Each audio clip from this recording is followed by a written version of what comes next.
You won't believe the lengths a person will go to hold on to power. In front of our entire family, my daughter-in-law called me the family embarrassment, humiliating me on her most important day. As I stood there alone and humiliated, she had no idea I was the very person who held her future in my hands. What happened next shocked our entire family and forced her father to publicly acknowledge my true worth.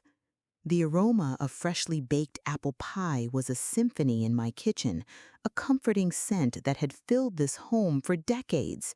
My hands, still steady despite their 62 years, dusted a lattice crust with cinnamon and sugar, each sprinkle a testament to a lifetime of love and care. I hummed a tune my late husband, George, used to sing, a silly little ditty about a girl and her dog, the melody a warm ghost in the quiet house.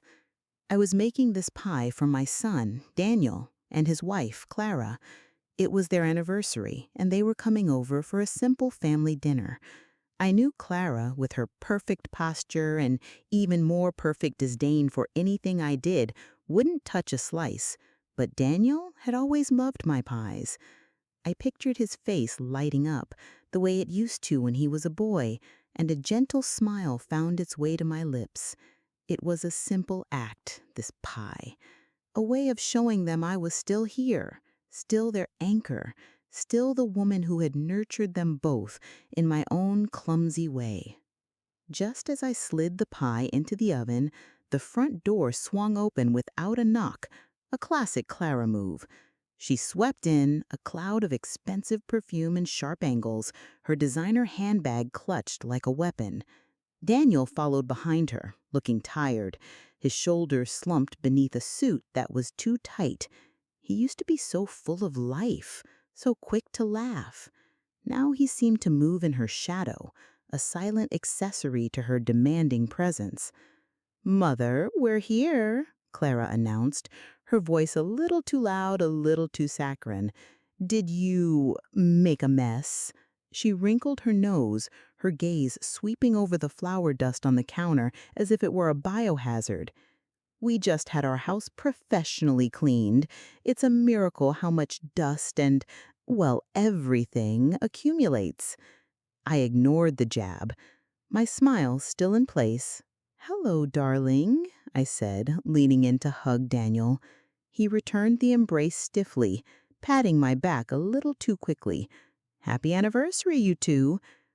"The pie will be ready in about 40 minutes. Clara laughed, a short, sharp sound. "A pie? Mother, really? Daniel's on a strict diet. His cholesterol is through the roof. I don't know why you always insist on cooking like it's 1950. We were just at a new Mediterranean place. They have these amazing gluten-free, low-carb options. So much healthier." My smile wavered. "It's just one slice, Clara, for a special occasion." "Every occasion is special, Mother. That's why we have to be vigilant. Daniel, tell her." Daniel shifted uncomfortably. "Mom, Clara's right. I'm trying to be healthier." He wouldn't meet my eyes. The pie, once a symbol of my love, felt like a lump of coal in my stomach. The silence that followed was thick, suffocating.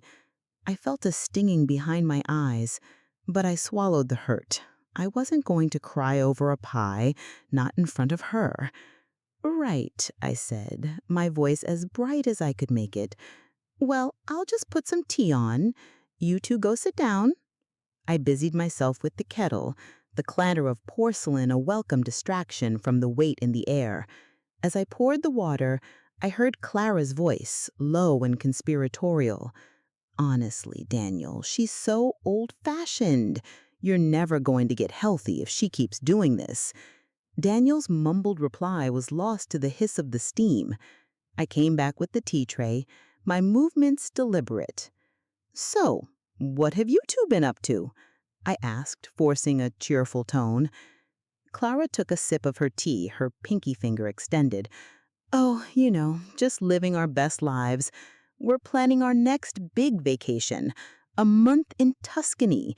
Daniel's business is doing so well, we can finally afford to just go. It's so liberating, isn't it? To not have to worry about little things like bills or old houses? She glanced around my living room, her expression of polite disgust. I'd lived in this house my entire adult life. George and I raised Daniel here.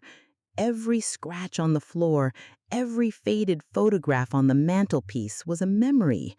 For Clara, it was just an old house.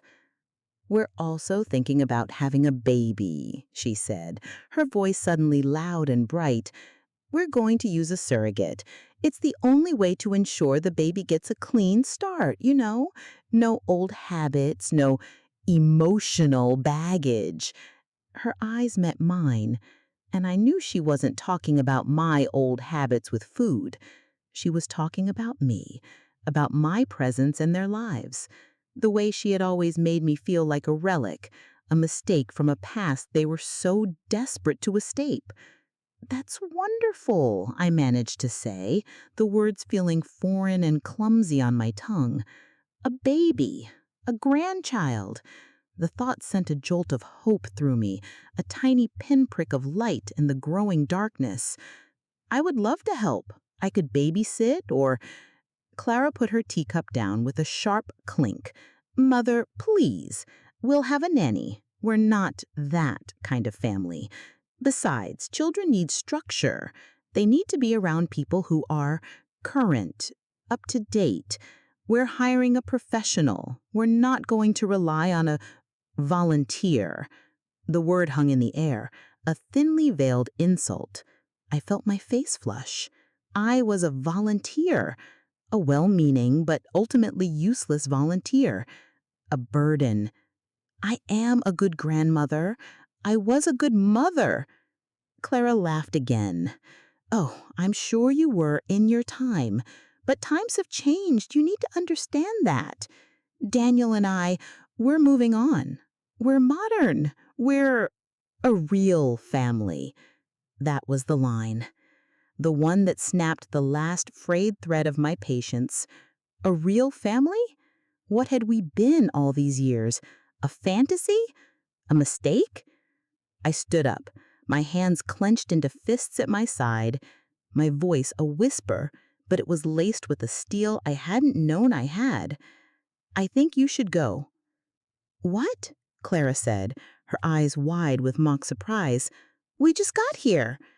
"I think you should go," I repeated, this time louder. "I think you should take your designer shoes and your perfect plans and your disdain for my life, and you should go right now." Daniel finally looked up, his face a mask of confusion and concern. "Mom, what's wrong?" "What's wrong?" I almost laughed. "What's wrong is that I am a burden, a volunteer, a woman from another time. I think you've made your point. I'm sorry, Daniel. Happy anniversary." I turned and walked away, back to the kitchen, leaving them sitting in the living room, their silence louder than any argument. I heard Clara hiss something to Daniel, and then the front door closed with a firm click. The pie, almost ready, smelled of cinnamon and grief. What happened next changed everything, and you won't want to miss how she dealt with the ultimate betrayal of her own son. The moment the door clicked shut, the carefully constructed facade of my composure shattered. I sank onto a kitchen chair, my hands shaking so badly I had to grip the edge of the table to steady them. The sweet scent of the baking apple pie, once a comfort, now felt like a cruel joke. I had spent hours preparing for a moment of connection, a fleeting glimpse of the family I thought I had, and all I got in return was a lecture on my irrelevance. It was the same old story, but each time the barbs seemed to sink a little deeper. Clara's words, "She said my son has no mother," echoed in the hollow space of my kitchen. Not in a literal sense, of course. She would never be so direct. Her cruelty was far more refined, more insidious. It was in the casual way she dismissed my home, my cooking, my very existence. It was in the way she positioned herself as the modern, sophisticated counterpart to my old-fashioned ways. And Daniel, my son, the boy I had raised with every ounce of my being, sat there and said nothing. His silence was the sharpest knife of all. It was the quiet, damning confirmation that he had chosen her world over mine, that her definition of a real family had become his. I sat there for what felt like an eternity, the rhythmic tick of the kitchen clock mocking my stillness. The tears came then, hot and stinging, a torrent of all the unsaid words and swallowed hurts of the past few years. My mind replayed the scene, a grotesque movie in my head. Clara, with her condescending smile, her outstretched pinky finger, her cruel, casual dismissal of my love. And Daniel, his eyes fixed on the floor, his back turned to me, as if by avoiding my gaze he could make my pain disappear. A familiar pang of guilt and shame settled in my chest. Had I been too much? Too smothering? Too anachronistic? I had always tried so hard to be the cool mom, the one who didn't pry, who gave them space. But it seemed no amount of space was enough. Clara wanted to erase me, to sever the ties that bound me to her and my son, and Daniel was letting her. "What's wrong with me?" I whispered to the empty room. I looked at my hands, the hands that had rocked Daniel to sleep, that had bandaged his scraped knees, that had wiped away his tears. Now they were just old, wrinkly, and clumsy, the hands of a volunteer. I got up and went to the living room. The air still held the faint scent of Clara's perfume. I picked up the teacup she had used, a delicate porcelain thing with a gold rim. I wanted to smash it, to hear the satisfying crunch of it breaking into 1,000 pieces, to release just a fraction of the rage building inside me. But I didn't. Instead, I carefully washed it, placed it back on the shelf, and wiped down the counter she had so disdainfully criticized. My silent protest. Later that evening, after the pie had cooled on the counter, its perfect crust a lonely masterpiece, my phone buzzed. It was a text from Daniel. "Mom, I'm sorry. Clara was just being Clara. We'll talk tomorrow." The text was so impersonal, so Daniel. A quick fix, a way to smooth things over without actually addressing the problem. It was an apology for the mess, not the pain. I didn't reply. What was there to say? I was done talking. I was done with the gentle, passive acceptance of their condescension. And that's when it hit me. A fire, a cold, hard ember of an idea that had been smoldering beneath the surface finally ignited. I wasn't going to let them erase me. Not my life, not my past, and certainly not my future. They had called me a volunteer, a relic, an obstacle. Fine. If that's what I was, then I would act like it. I would volunteer for myself. I would build a new life, a new family, a new purpose, and I would do it right here in this old house. A new resolve settled in my bones, as solid as the oak floorboards beneath my feet. I wasn't going to be a victim. I was going to be an architect. And my first project was going to be a big one. It was going to involve a secret, a very important witness I had been keeping for a long, long time, and Clara and Daniel had no idea. The morning after their visit, I woke up with a new sense of purpose, a quiet determination that felt both terrifying and exhilarating. The old feelings of inadequacy and grief were still there, like a persistent ache in my bones, but they were now overshadowed by a simmering rage. Clara had called me a volunteer, a relic, an irrelevant part of their modern lives. She had no idea how right she was, and yet how wrong. My volunteering was about to pay off in the most spectacular and unexpected way. I got out of bed, a spring in my step that hadn't been there in years. The house, usually so quiet and filled with ghosts of the past, now felt like a command center. I made myself a pot of coffee, a luxury I had always denied myself, and sat at the kitchen table with my laptop. My fingers, a little stiff at first, flew over the keys. For the last 5 years, ever since George passed away, I had dedicated myself to a project he and I had started in our retirement. We had a passion for restoring antique furniture. It began as a hobby in the garage, a way to keep our hands busy and our minds sharp, but it quickly became something more. We found a niche, a passion for preserving the beauty and history of old pieces that others had discarded. We started a small online shop, and as our reputation grew, so did our inventory. Clara and Daniel had no idea about any of this. Whenever they visited, I would make a point of closing the garage door and hiding my tools. They would have seen it as another one of my old-fashioned obsessions, another reason to shake their heads and condescendingly pat my hand. They never once asked about what I did with my days, assuming they were filled with nothing but gardening and watching daytime television. It was a convenient fiction for them. It allowed them to see me as a sweet, simple woman who needed their occasional, patronizing visit. The witness Clara had so unknowingly referred to was a small, unassuming black box I kept hidden in a closet in my workshop. It was the black box of my business, a detailed ledger of every restoration, every sale, and every client, complete with their names, addresses, and the eye-watering prices they paid for our work. This wasn't just a hobby. It was a thriving business, a testament to years of tireless work, a silent empire built in my garage.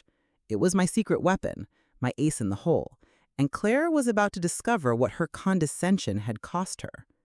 The first step was to update my website. I spent hours adding new pictures of my latest restorations, including a beautiful 19th century mahogany writing desk I had recently completed. I wrote long, loving descriptions of each piece, detailing their history and the painstaking process of bringing them back to life. It was so much more fulfilling than anything I had ever done for my children. I was creating something of value, something that would last. As I worked, I thought about all the conversations I had avoided, all the insults I had endured in silence. "We're not going to rely on a volunteer," Clara had sneered. A volunteer. The irony of it was so thick it was almost suffocating. The volunteer was about to reveal just how much she was worth. The emotional wound from the day before was still raw, but it was no longer a source of pain. It was a source of fuel. I finished my work on the website, and with a few clicks, I submitted my information to a local antique trade publication for an upcoming feature. I was ready to step out of the shadows. I was no longer going to hide my work, my passion, and my value. Clara wanted to erase me from her life? Fine. She would have to do it in broad daylight, and the whole world would be watching. The next morning, I got a call from a woman named Susan from the antique publication. She was thrilled with my work and wanted to schedule an interview and a photo shoot for the next week. I felt a surge of excitement, followed by a wave of anxiety. What if I was making a mistake? What if they laughed at my old lady's junk heap? But I pushed the fear aside. This was for me. This was for George. And more importantly, this was for every woman who had ever been told she was irrelevant. The interview was scheduled for Tuesday. I had 5 days to prepare. 5 days to clean my workshop, to polish my most beautiful pieces, and to get my mind right. I felt a renewed sense of purpose. I was not a volunteer. I was a professional. I was a success. And the best part? My son and wife had no idea. They had no idea that while they were busy living their liberating lives, I was building an empire in my quiet, old-fashioned way. I looked at the perfectly baked pie still sitting on the counter. I cut a slice and savored it. The sweet, tart flavor, a testament to a love that had been rejected but was still very much alive. A love that would now find a new purpose, a new path. The week leading up to the interview was a blur of sanding, staining, and polishing. My workshop, once a messy, disorganized space, was transformed into a showcase of history and craftsmanship. I found myself humming again, not the sad, quiet tunes of a grieving widow, but upbeat melodies from the radio. Each piece of furniture, meticulously restored, felt like a small victory. The mahogany desk, in particular, was my masterpiece. I had spent months on it, carefully stripping away years of grime to reveal the rich, dark wood underneath. It was a tangible symbol of my own transformation, shedding the layers of hurt and neglect to uncover the strong, beautiful person who had been there all along. On the day of the interview, A young, energetic woman named Chloe from the antique publication arrived with a photographer. She looked around the workshop, her eyes wide with genuine admiration. "Mrs. Peterson, this is incredible," she said, running a hand over a restored chair. "These pieces, they have so much character. It's not just a business, it's a living museum." I felt a warmth spread through my chest that had nothing to do with the summer heat. "Thank you, Chloe," I said, my voice a little shaky with emotion. "It's a passion project. My late husband and I started it together." As the photographer, a quiet man named Sam, began setting up his lights, Chloe asked me about my story. I told her about George, about how we found a second life in restoring old things. I told her about the pieces we had salvaged from estate sales and neglected garages, the history they held, and the joy we found in giving them new life. I left out the part about my son and his wife. This was my story, not theirs. I was done with giving them center stage. We spent hours talking and shooting. I posed next to the mahogany desk, my hands resting on its smooth surface. Chloe asked me to talk about the feeling of saving a piece of history. "It's like finding a lost soul," I said, the words coming easily now. "You can see the beauty and the potential, even when it's covered in dirt and neglect. You just have to be patient and believe in what it can become." Chloe's eyes lit up. "That's fantastic quote. It's so evocative." As the interview wrapped up, Chloe told me the article would be the cover story for their special fall issue. She said this is exactly what our readers love: stories about passion, resilience, and finding beauty in the forgotten. She handed me her business card and told me to call if I had any questions. As she and Sam drove away, I stood in the doorway of my garage, the air thick with the scent of sawdust and fresh varnish, feeling an overwhelming sense of accomplishment. The next day, my phone buzzed with an incoming call. It was Daniel.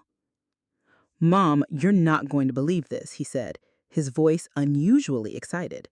"Clara and I were at the club, and her friend Brenda was talking about a new article in some antique magazine. She said the cover story is about this incredible woman who restores furniture. Brenda is a big deal in the interior design world, and she said her work is revolutionary. She said her name was, Clara, can you hear me? Mrs. Peterson." I smiled. He hadn't said Mom. He hadn't said my mother. He had said Mrs. Peterson. He was so close and yet so far away from the truth. The irony was so perfect, so deliciously sweet, it almost made me laugh. He was talking about me, completely unaware. "She said this woman is apparently a master restorer, and she works out of her garage. Can you imagine?" Daniel continued, his voice full of a kind of breathless awe I hadn't heard in years.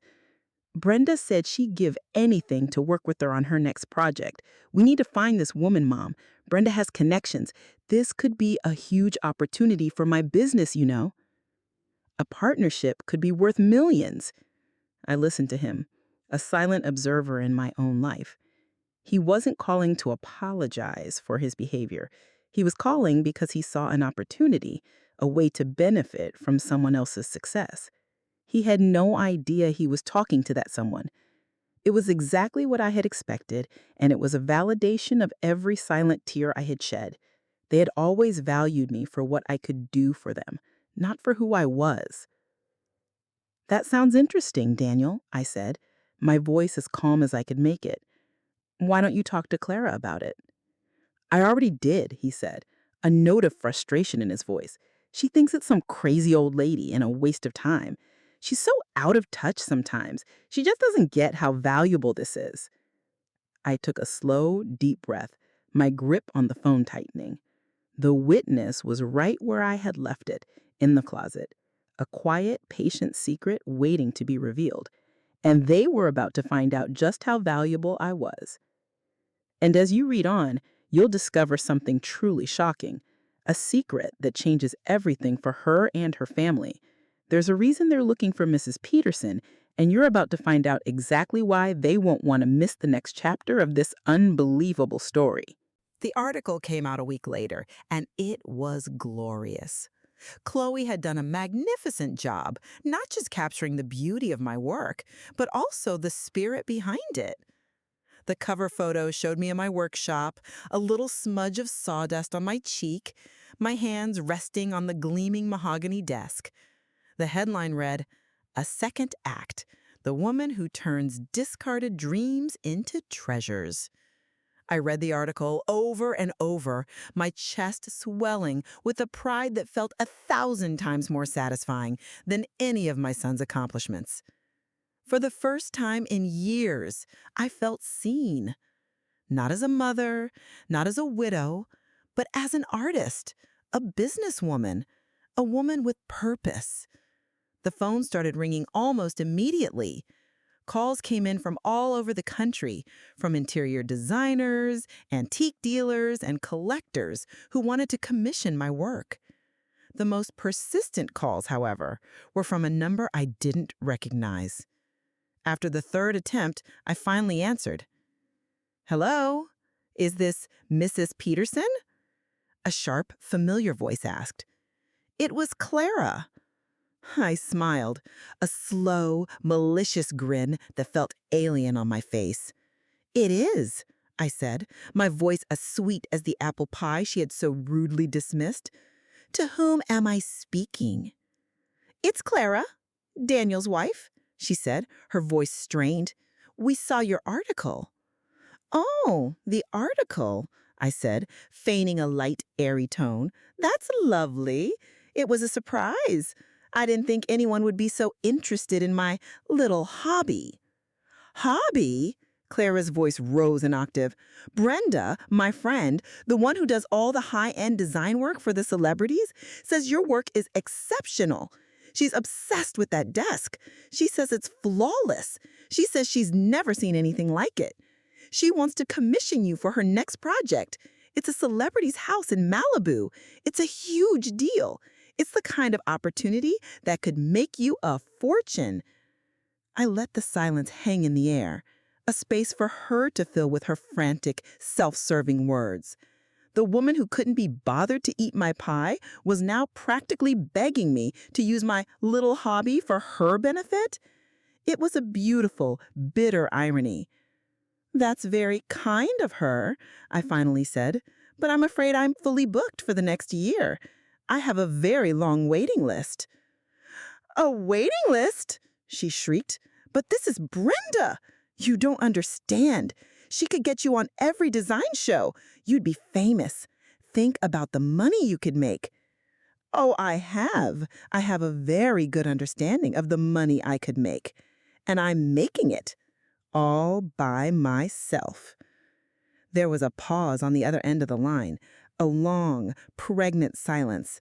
I could almost hear the gears grinding in her head as she tried to reconcile her image of me as a helpless old woman with the reality of a successful, independent artist who didn't need her, or her friend, or her condescending approval. "I need to talk to Daniel," she said, her voice now dangerously low. "Put him on the phone."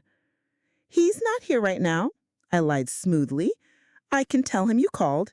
He'll be so proud of me, I'm sure." I hung up the phone before she could say another word.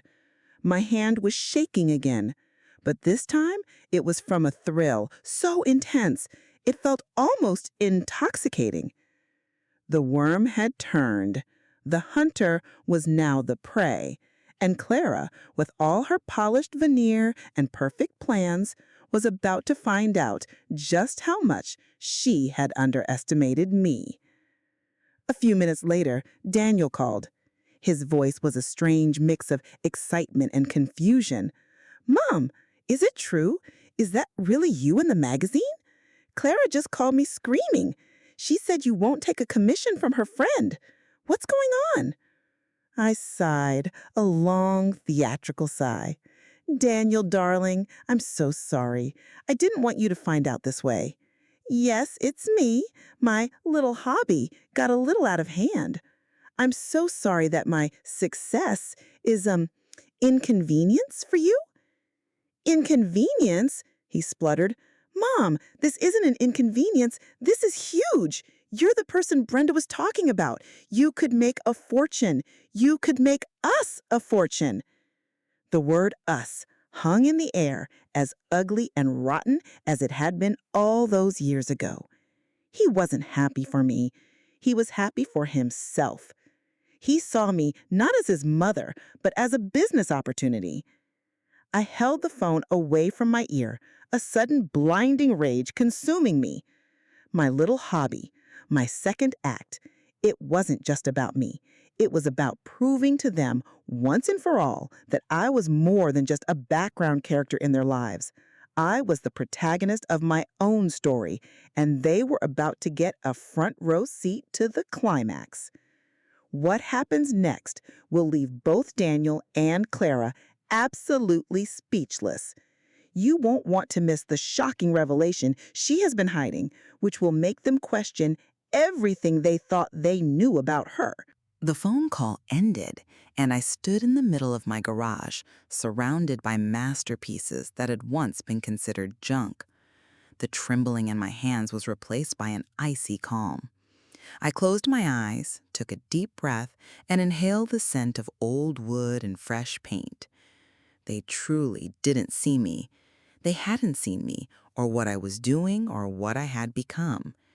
To them, I had always been just a shadow, an accessory to be used or discarded.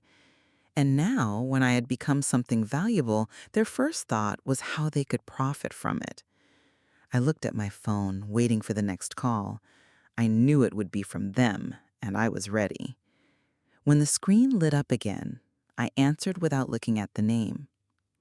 "Mom, you can't do this to us," Daniel shouted, his voice full of indignation. "This is our family. This is our opportunity. You can't refuse this for some silly reason." I let him speak, listening to his selfish, angry words. He sounded like a little boy who had been denied a piece of candy. I allowed him to vent his frustration, his greed, his confusion. And when he fell silent, I responded. "Daniel, listen to me carefully," I said, my voice even and calm. "I haven't done anything to your business. I'm just doing mine. You called it a hobby, I called it work, but it's my life, and it has nothing to do with you." "What do you mean it has nothing to do with us? We're family. Your success is our success." I sighed. "Really? Last time when I tried to offer you a pie I baked to celebrate your anniversary, you and your wife decided I was a burden. You said I was old, that I was out of touch, that I wasn't suitable for your real family. So, Daniel, have I suddenly become part of your family now that there's a chance to make money?" A silence fell, even more deafening than his angry shouting. He couldn't find the words. His facade of the caring son had crumbled, revealing his true motives. I didn't mean that," he mumbled. "Yes, you did. All these years you've looked down on me. You've mocked my old house. You've said I'm not fit to be a grandmother. And now that I've achieved a success you can use, I've suddenly become valuable. Well, Daniel, surprise. I was always valuable. You just never saw it." I ended the conversation feeling depleted, yet at the same time incredibly strong. I couldn't believe I had once been afraid of their judgment. Now their judgment meant nothing to me. A few hours later, there was a knock on the door. It was Clara. She stood on the doorstep dressed in her most expensive clothes, her face perfectly made up. But in her eyes, I saw fear and panic. "Mother, I know we haven't always gotten along, but we're family, and we want to be a part of this. Please don't miss this opportunity. We'll help you. We'll hire you a manager. We'll make you a brand." I looked at her, this woman who had so desperately tried to control my life. I saw in her the daughter-in-law I had once loved, but who had turned out to be a traitor. I saw in her myself, a woman who had once been so desperately lonely she tried to buy love. But I wasn't that woman anymore. "I already have a manager, Clara," I said, smiling. I am my own manager, and I don't need your help. My old things and my old house have given me everything I need." Clara froze, her face turning pale. She understood that she had lost, that she no longer had power over me. And then I took a step that changed everything. I walked to the closet in the hallway where my witness was kept. I opened it, took out a small but very heavy safe, and placed it right in front of her. Her eyes widened. She couldn't understand what it was. She thought it was just an old box. She didn't know what was inside. She didn't know that I had been keeping not just old papers in it, but the key to her future. She didn't know that inside was my witness, which was about to change everything. And you won't believe what this safe has been hiding all these years.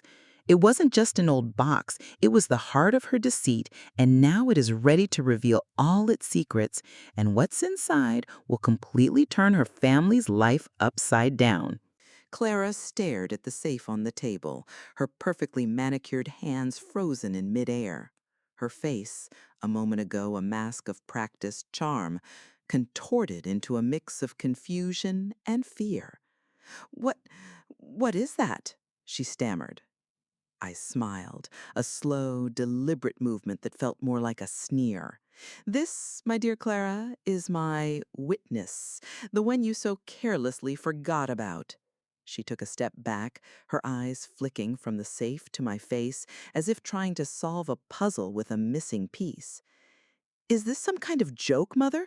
What's going on?" Her voice was losing its sweet, saccharine edge, replaced by a shrill, frantic note. "No joke," I said, my voice as calm as a summer lake. "Just a little insurance policy. You see, I knew this moment would come. I've known for a long time." I watched her, a predator in my own home, savoring the moment she realized she was not the one in control. I walked over to a small, hidden panel in the wall and retrieved a key. I heard her gasp. It was a subtle, almost silent sound, but it was the sound of a woman whose world was about to shatter. I walked back to the table and, with a satisfying click, unlocked the safe. Inside, nestled on a bed of velvet, were several documents and a small antique flash drive. Clara's eyes were glued to the documents. "What are those?" she whispered, her voice a fragile imitation of its usual commanding tone. "This, Clara," I said, picking up the first document, "is the deed to this house, signed over to me in its entirety 5 years ago. George and I had a life insurance policy. After he passed, I paid off the mortgage and legally became the sole owner, so that the bank wouldn't have any claims to my old house." She stared at the document, her mouth slightly ajar. "But but Daniel said—" "I know what Daniel said. He said he was going to handle the house for me. He said it would be better for me to put the title in his name, said it was for tax reasons, to protect me. What a good boy, huh? Always looking out for his old lady." I watched her process the information, the slow, agonizing realization that she had been playing a game she had no chance of winning. "This is just a piece of paper," she said, her voice a desperate final attempt at defiance. "Oh, but it does." I picked up the second document. "This is a document showing the sale of the land behind this house. The swamp land, Daniel called it. Said it was worthless. Said I should sell it for a pittance to his friend who wanted to build a nature preserve. Funny thing is, that friend was a corporation registered to a P.O. box you and Daniel owned. They ended up selling it to a developer for $30 million. Her jaw dropped. Her face went from pale to a ghastly white.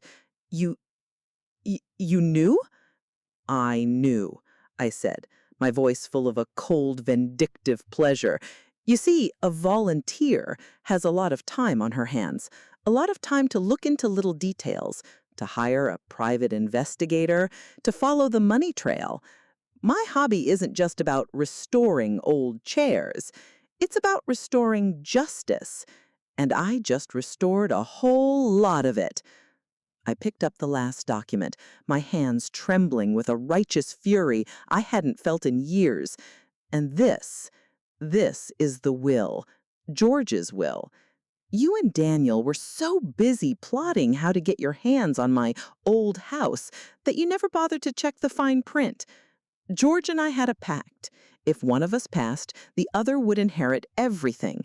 But if something were to happen to both of us, the assets would be divided equally between our next of kin and a few other recipients. Clara's face twisted in disgust. Recipients? What recipients? You mean charity? I smiled. Not quite. You see, George and I were big believers in family, in the kind of family that shows up for you, that doesn't call you a burden, that helps you even when they don't have to. Clara's eyes, wide with panic, darted to the antique flash drive. "What's on that?" she whispered. I picked it up and held it in my hand, feeling the small, cold weight of all the power I held. This, my dear Clara, is the final witness, a video I made with George just before he passed. He wanted to make sure that his final wishes were crystal clear, that his son and his son's wife would get what they deserved, and that his real family would get what was rightfully theirs. I saw the flicker of comprehension in her eyes, the dawning horror of all the lies she had told, all the kindness she had dismissed, all the years she had wasted trying to steal from a woman who had given everything. And it was all about to be revealed, live and in living color. Clara's face, usually so composed, was a battlefield of emotions, disbelief, panic, and a creeping, icy dread. Her eyes, fixated on the small flash drive in my hand, were wide with a terror I'd never seen. All her carefully constructed lies, her polished veneer of superiority, were about to be shattered by this tiny, innocuous-looking device. "What do you mean, his real family?" she stammered, her voice a ragged whisper. "We're his family. Daniel is his only son." I smiled. "That's what you think. That's what you've always thought. But you see, George and I were never just about blood. We were about love and loyalty and, well, about family. The kind of family you don't get to choose because they choose you. The kind of people who show up for you, even when your own flesh and blood can't be bothered." I let the words sink in, watching the realization dawn on her face. She was starting to understand that there was another story here, a history she knew nothing about. The history of two people who had been more than just my neighbors. They were my family. "You're making this up," she said, her voice a desperate final plea. "You're just trying to scare me." "Am I?" I said, my voice as soft as a breeze but with the force of a hurricane behind it. I walked over to the laptop I had used for my business and plugged in the flash drive. The screen lit up with a video file titled, "George's Final Wishes." I saw her shoulders slump, the last vestiges of her defiance crumbling. She knew she had lost. There was no argument left to make, no lie left to tell. The truth was about to be revealed, and she was powerless to stop it. The video began. It was George, a little thinner, a little paler than I remembered, but with the same kind eyes and gentle smile that had always been my home. He looked directly into the camera, and his voice, though soft, was filled with a strength that transcended the illness that had taken me from me. He looked past the camera, as if speaking to an audience that was not yet there. To my son, Daniel, and his wife, Clara, "I want you to know that I love you. I do, but you've made your choices. You've put money and status before family. You've forgotten the values we taught you, and I can't let that go unaddressed. I've made my final wishes known. You'll find that I've left you something, of course, enough to be comfortable, but not enough to be careless. You will also find that a significant portion of my assets, including the ownership of our land and the trust fund I established, has been left to the people who showed us the true meaning of family. Our neighbors, the Millers. They brought us soup when we were sick. They helped me with the garage when I couldn't lift a finger. They were there for us. Always. They are the family that chose us, and I want to make sure they are taken care of. The screen went black. The silence in the room was heavy, suffocating. Clara stood there, a statue of shock and betrayal. She had been so sure she was a step ahead of me. She had been so certain that her plan to get the house was foolproof, and she had no idea that all this time, the true inheritance, the real family, was right next door. Then the video from the flash drive automatically started playing another file. It was a video of me talking to my late husband, just weeks before he passed. George, they're always asking about the will. They're so transparent. You'd think they'd at least try to be subtle. George laughed, a thin, rattling sound. Let them be. We've got our little secret. We've got our witness. Let's see what they do when they find out their inheritance isn't in a box in the attic, but in our garage and across the street. The final video clip ended with me looking at the camera, my face a mix of pain and resolve. They think I'm an easy target, I said, tears streaming down my face. They don't know that my greatest weapon is their own arrogance. They have no idea what's coming. The video ended. Clara stumbled back, her hand flying to her mouth, her eyes fixed on the empty screen. The witness was out. The secret was revealed. The final chapter is about to begin, and you won't want to miss how she uses her newfound power to reshape her family's future and finally get the respect she deserves. The silent, horrified tableau of Clara standing transfixed in my living room was shattered by the front door bursting open. Daniel rushed in, his face red and his chest heaving, his eyes wide with a manic mix of excitement and confusion. "Mom, what's going on? Clara's not answering her phone. The Millers called me. They said the magazine article mentioned them. What are you doing with the safe?" He didn't wait for an answer, his gaze falling on the small, unassuming object on the coffee table. He walked over, his eyes narrowing in suspicion. His attention, as always, was on the object, not the person. He knelt down, his hand hovering over it. "Daniel, don't touch that," Clara finally managed to say, her voice a fragile, broken thing. "Don't." He ignored her, his fingers wrapping around the metal box.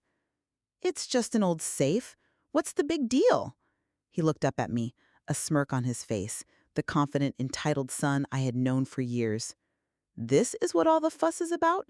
A little box? What, is there some hidden treasure in here, Mom?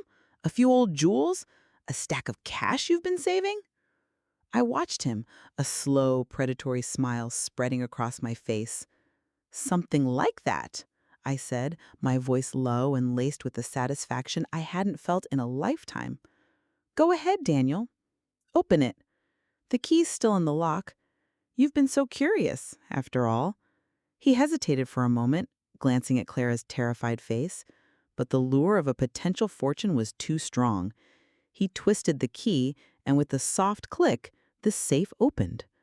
Inside, he saw the documents, and a gasp escaped his lips. His hands, which a moment ago had been so confident, were now shaking as he pulled out the papers. He skimmed the first document, his eyes flying over the words. His brow furrowed in confusion. Then the confusion gave way to disbelief. This can't be right," he said, looking at the deed for the house, signed over to me. But the lawyer said." "The lawyer you hired?" "Yes, he said a lot of things, but he didn't count on me having my own lawyer. A good one. A very, very good one." He dropped the first paper and picked up the second one, his eyes growing wider as he read about the sale of the swampland. $30 million, he whispered, his face pale. How did you—" "My little hobby keeps me busy," I said, the sarcasm dripping from every word. I have a lot of time on my hands. Time to follow paper trails, to find out what my son and his wife have been doing behind my back. He looked at me, the confusion on his face giving way to a sickening understanding. He wasn't talking to his old lady anymore. He was talking to the woman who had just revealed his deepest secrets. Then he saw the will, and his face crumbled. He read through it, his eyes darting from the bequest to his name to the names of the other recipients.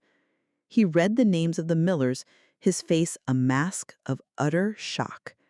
He looked at me, then at Clara, his eyes full of accusation. He had been so sure he was the one in control, so certain he had the upper hand. "This is a joke," he said, his voice a low growl.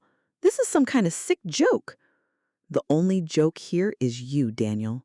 You and your wife. You were so busy trying to steal my house that you didn't even realize you were losing the rest of your inheritance. The money, the land, the trust fund, it's all gone. To the people who actually cared about me, the people who were here for me, the Millers." He stumbled back, his face a pale imitation of its former self, his eyes darting from the documents to the flash drive. He looked at Clara, and I saw something in his eyes that was even worse than the fear. Blame. He blamed her. She had been the one to push him, to convince him that I was a foolish, irrelevant old woman. She had been the one to insist on the charity lie.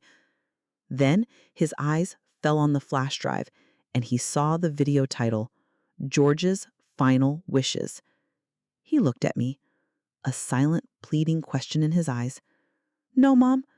No," he whispered, his voice cracking. "Don't." I didn't say a word. I just clicked the video file. The video flickered to life, and George's face filled the screen. He looked right at Daniel and Clara, his eyes filled with a sad, gentle disappointment that was more powerful than any anger. "Daniel, my boy," George's voice began, thick with emotion. "If you're watching this, it's because you've made a choice. You've forgotten who you are. The truth is, your mother and I have seen what you and Clara have become. We've seen how you've treated your mom, and it breaks my heart. So, I've made a final decision. Not out of anger, but out of love for the people who truly showed us what family means." He went on to explain the trust he had set up, the land he had willed, and the assets he had given to the Millers. He spoke of their kindness, their unwavering support, and how they had become the children he never knew he needed. The video switched to a new clip, a moment I had almost forgotten. It showed George and me on the porch, a few months before he passed. "I know Daniel thinks he's getting this house," George chuckled, a raspy sound now. "But he doesn't know that we've already set things in motion. That the true inheritors of our life's work are people who wouldn't try to take it from us. This house, this business, it's all going to the Millers. And they'll get it all because they're family. And they're the ones who will protect your legacy, my darling." The video ended. The room was silent, save for the hum of the laptop. Daniel and Clara stood frozen, their faces pale and their eyes empty. They had come here to claim what they thought was theirs, only to discover that they had lost everything, not because of a lie, but because of the truth of their own greed. I walked over to the windows, pulled the curtains open, and looked out at the street. The Millers' house was bathed in the evening light, a warm, inviting glow. They were my family now. They were the people who showed up, who cared, who were there when no one else was. I turned back to Daniel and Clara. "Now you know," I said, my voice quiet but firm. "You've been so focused on taking from me that you never bothered to just be with me. You saw my life as a transaction, but a life is so much more than that." Daniel finally spoke, his voice a choked whisper. "Mom, why? Why would you do this?" "I didn't do this, Daniel. You did. You and your wife. You made your choices. and now you have to live with them. The final chapter wasn't about victory or vengeance.